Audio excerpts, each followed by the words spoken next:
ಇವತ್ತಿನ ಅಪ್ಪೆ ಕಿಚನಲ್ಲಿ ನಾನು ಒಂದು 20 ದೊಡ್ಡ ಮೆಣಸು ಅಂದರೆ ಬ್ಯಾಡಗೆ ಮೆಣಸು, ಹಾಗೆಯೇ ಒಂದು 15 ರೆಡ್ ರೌಂಡ್ ಚಿಲ್ಲಿ ಸಣ್ಣ ಮೆಣಸು ತಗೊಂಡಿದ್ದೇನೆ. ಆಮೇಲೆ ಒಂದು 3 ಸ್ಪೂನ್ ಕೊತ್ತಂಬರಿ ಅಂದರೆ ಕಾರಿಯಾಂಡರ್ ಸೀಡ್ಸ್ ಅಂತ ಹೇಳ್ತೇವೆ. ಹಾಗೆಯೇ ಒಂದು 2 ಸ್ಪೂನ್ ಕ್ಯೂಮಿನ್ ಸೀಡ್ಸ್ ತಗೊಂಡಿದ್ದೇನೆ. ಜೀರಿಗೆ 2 ಸ್ಪೂನ್ ಸಾಕು.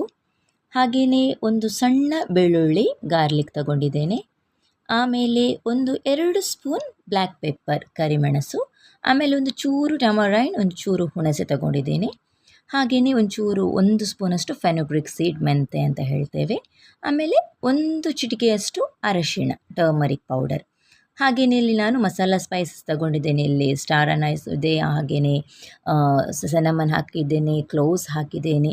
ಸೊ ಎಲ್ಲ ಮಸಾಲ ಸ್ಪೈಸಸನ್ನು ನೀವು ಇಲ್ಲಿ ಯೂಸ್ ಮಾಡಬೇಕು.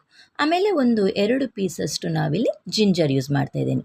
ಸೊ ಇವೆಲ್ಲ ಇಂಗ್ರೀಡಿಯೆಂಟ್ಸನ್ನು ಒಟ್ಟು ಸೇರಿಸಿ ನಾನಿವತ್ತು ಮಾಡ್ತಾ ಇದ್ದೇನೆ ಚಿಕನ್ ಮಸಾಲ. ಸೊ ಚಿಕನ್ ಮಸಾಲೆಗೆ ಬೇಕಾಗಿರುವಂಥ ಪೌಡರನ್ನು ನಾನು ರೆಡಿ ಮಾಡ್ತಾ ಇದ್ದೇನೆ.